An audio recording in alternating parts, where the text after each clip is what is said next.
श्रीपादराजं शरणं प्रपद्ये. श्रीपादराजम शरणम प्रपद्ये. अध्याय 40. भास्कर शास्त्री, शंकर भट्ट आणि धर्मगुप्त यांचे अनुभव. आम्ही अनेक प्रकारच्या वाहनातून प्रवास करत होतो. कधी पायी, कधी 2 बैलांच्या गाडीनं, तर कधी घोडा गाडीनं. असा आमचा प्रवास चालू होता. असा प्रवास करत करत त्रिपुरांत क्षेत्री येऊन पोहोचलो. तिथं त्रिपुरांतकेश्वराचं दर्शन घेतलं. या ठिकाणी आम्हाला अनेक दिव्य अनुभव आले. आमच्याजवळ श्रीपाद प्रभूंच्या दिव्य पादुका होत्या. आम्ही प्रवास करत असताना श्रीचरण सुद्धा आमच्या बरोबर प्रवास करत असल्यासारखे भासत असे. आम्ही पावले टाकत असताना ती पावले आमची नसून श्रीचरणच आमच्या शरीरात प्रवेश करून पावलं टाकत असल्यासारखं वाटे. आम्ही बोलत असताना सुद्धा आम्ही काय बोलत असू ते आम्हालाच कळत नसे. श्रीपाद प्रभूच आमच्याद्वारे बोलत असल्याचं जाणवे. आम्ही जेवण करत असताना ते आमच्या मुखानच भोजन करत असल्याचा भास होत असे. आमच्या शरीरातील मांस, रक्त, नाड्यांमधून श्रीप्रभूच भरून असल्याचा अनुभव येत असे. शास्त्रातील जीवात्मा परमात्माच आहे हा सिद्धांत आम्ही ऐकून होतो. परंतु आज मात्र आमच्या संपूर्ण शरीरात श्रीपाद प्रभूंचंच चैतन्य भरून आहे याचा प्रत्यक्ष अनुभव श्रींचा स्पर्श नसताना सुद्धा अनुभवास येत होता. या प्रकारची लीला आम्ही पूर्वी कधीच पाहिली नव्हती अथवा ऐकली नव्हती. श्री त्रिपुरांतकेश्वराच्या अर्चक स्वामींचं नाव भास्कर शास्त्री असं होतं. त्या नामचा फारच अभिमान होता. ते पीठिकापुरमला वास्तव्यास होते. अर्चना करण्यासाठी त्यांची नियुक्ती झाली होती. ते षोडशी राजराजेश्वरी देवीचे भक्त होते. श्री पीठिकापूर निवासिनी कुक्कुटेश्वर महाप्रभूंची स्वामिनी श्री राजराजेश्वरी देवीनं स्वप्नात त्यांना मंत्रदीक्षा दिली होती. आम्ही दोघांनी त्यांच्या घरी अतिथी म्हणून राहावं अशी आम्हास त्यांनी विनंती केली. आमच्याजवळ श्रीपाद प्रभूंच्या पादुका असल्याचं त्यांना कळलं होतं. त्या पादुका आम्ही त्यांच्या पूजा मंदिरात ठेवल्या होत्या. त्या पादुकेमधून दिव्य अशा आवाजात श्रीपाद प्रभू म्हणाले, बाळांनो, तुम्ही केवढे धन्य आहात. या पादुकांची भास्कर शास्त्री पूजा करीत असत. या पादुका सध्या ताम्र रूपात आहेत. भास्कर शास्त्रींच्या मंत्रोपासनेच्या बलानं त्या पादुका काही वर्षांनंतर सुवर्ण रूपात परिवर्तित होतील. हिरण्य लोकातील काही महापुरुषांनी त्या पादुका हिरण्य लोकात नेऊन अर्चना अभिषेक केला होता. त्यानंतर त्या पादुका कारण लोकात असलेल्या माझ्याजवळ आणण्यात आल्या. त्या पादुका घालून मी कारण लोकात येऊन येथील दिव्य आत्म्यांना आशीर्वाद देतो. त्यानंतर हिरण्य लोकात जाऊन तेथील महापुरुषांना आशीर्वाद देतो. त्यावेळी माझ्या पादुकांना तेजोमय सिद्धी मिळते. यानंतर या पादुकांची 18,000 महासिद्ध पुरुष स्वर्ण विमानातून येऊन जाऊन माझ्या जन्मस्थानी पीठिकापुरम गावी समंत्र पूजा अर्चना करून जमिनीच्या 300 फूट खाली खोलवर प्रतिष्ठापना करतील. तिथं स्वर्णमय कांती असलेले दिव्यनाग माझी दररोज अर्चना करतील. याच्या समवेत 64,000 योगिनी असतील. त्या पादुका सुवर्णमय सिंहासनावर ठेवल्या जातील. मी तिथं ऋषी संघटनेबरोबर आणि योगिनी समवेत दरबार भरवून सर्वांना सत्संगाचा लाभ घडवीन.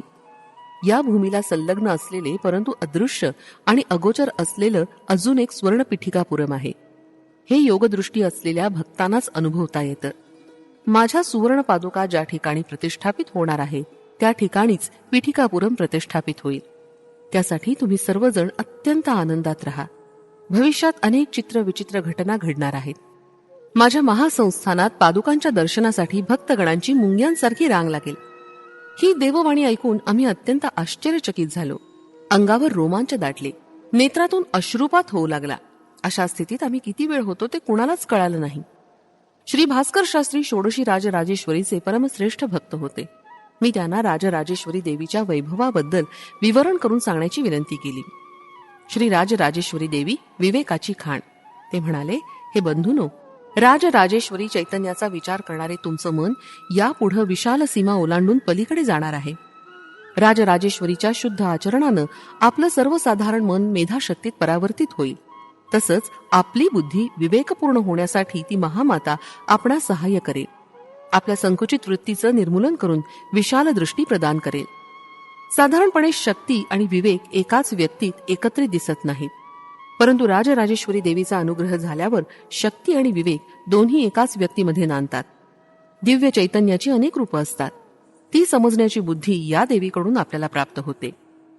विश्वातील विशाल भावाची वृद्धी करण्यास श्री राजराजेश्वरी देवी आपणास मुक्त हस्तानं सहकार्य करते. अत्यंत अद्भुत असं दिव्य ज्ञान मिळवण्यासाठी, शाश्वत अशी दिव्य मातृशक्ती मिळवण्यासाठी, विश्वातील महान कार्य सफल होण्यासाठी तिचा अनुग्रह अत्यंत आवश्यक आहे. श्री राजराजेश्वरी देवी अनंत अशा विवेकाची खाण आहे. तिनं काही जाणण्याचा संकल्प केल्यास ती ते जाणून घेते. तिला अगम्य असं या विश्वात काहीच नाही. सर्व विषय, सर्व जीव, त्यांचे स्वभाव, त्यांना हलवण्याचं सामर्थ्य, या प्रपंचातील प्रत्येक धर्म, त्याला संबंधित योग्य असा काळ, या सर्व गोष्टी राजराजेश्वरी देवीच्या स्वाधीन असतात. तिच्यामध्ये पक्षपात दृष्टी अजिबात नसते. तिला कोणाबद्दल अभिमान किंवा द्वेष भावना नसते. साधना बलानं जे भक्त तिचं दर्शन घेऊ इच्छितात त्यांना ती विश्वासपात्र समजून स्वतःच्या अंतरंगात स्वीकारते. ही राजराजेश्वरीची शक्ती वाढवून साधक त्यांच्या विवेक बलानं विरोधी शक्तींचं निर्मूलन करू शकतात. ती आपल्या भक्तांना इच्छित फल प्राप्त करून देते. ती विश्वात कुणाबरोबरही अनुबंध न ठेवता म्हणजे असंगत्वानं आपलं कार्य करत असते. ती आपल्या प्रत्येक साधकाशी त्याच्या स्वभावाप्रमाणे, गरजेप्रमाणे आपला व्यवहार ठेवते. ती कोणावरही जबरदस्तीनं शासन करत नाही. साधना पूर्ण झाल्यावर ती आपल्या भक्तांना योग्यतेप्रमाणे प्रगती पथावर चालवते. अज्ञानांना त्यांच्या अज्ञान मार्गानं जाऊ देते.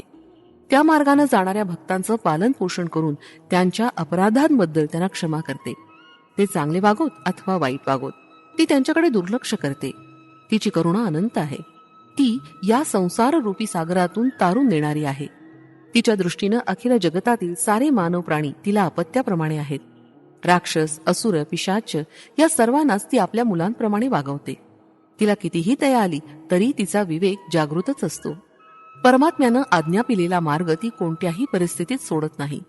ती प्रयोगात आणते त्या शक्तीचं ज्ञान केंद्र ती स्वतःच असल्यानं आपण तिचा अनुग्रह प्राप्त केल्यास आपल्याला सत्य ज्ञान बोध होतो. राजराजेश्वरी देवीची शक्ती प्राप्त करायची असेल तर आपणास कर्तव्य दक्षता, सत्य शोधन यासारख्या गुणांचा अवलंब केला पाहिजे. यामुळेच आपल्याला मातेचा अनुग्रह प्राप्त होईल. मी पीठिकापुरमला वास्तव्य करून असल्यानं श्रीपाद प्रभूंच्या कृपेस पात्र झालो. तसंच त्यांच्या कृपाप्रसादानंच माझी राजराजेश्वरी देवीची दीक्षा सुफलित झाली. आज माझा दीक्षा दिन आहे. आपल्या प्रगतीचा आढावा घेण्याचा दिवस, तसंच अधिक वेळ ध्यानात राहण्याचा दिवस. श्रीपाद प्रभू कोणत्याही परिस्थितीत पीठिकापुरमहून निघून संचार करण्यास जातील हे मी तुम्हाला उद्या सांगेन. तुम्ही तिथे येण्यापूर्वी श्रीपाद प्रभूंना मी अर्पण केलेला प्रसाद थोडासा जरी घेतलात तरी हा महाप्रसाद घेऊन तुम्ही सुद्धा धन्य व्हाल. श्रीपाद श्रीवल्लभांचा जय जयकार असो. फलश्रुती असाध्य कामात यश मिळण्यासाठी. श्रीपादराजं शरणं प्रपद्ये.